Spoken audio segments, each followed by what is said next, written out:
In seltenen Fällen kommt es vor, dass man mehreren Personen im Unternehmen dieselbe Aufgabe in Verantwortung geben möchte.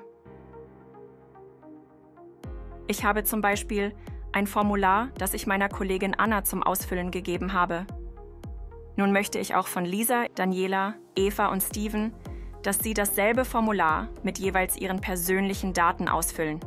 Dafür gibt es in Consolidate eine super Funktion.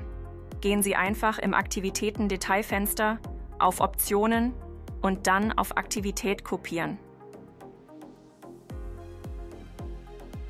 Nun erscheint ein Fenster, in dem Sie Personen im Unternehmen auswählen können. Schieben Sie die gewünschten Personen mit einem Doppelklick nach rechts und klicken Sie auf Kopieren.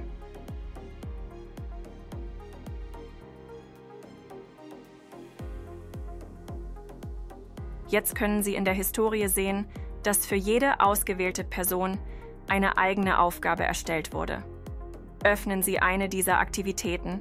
Stellen Sie fest, dass sie genau denselben Betreff, dieselbe Aktivitätsart und denselben Inhalt haben.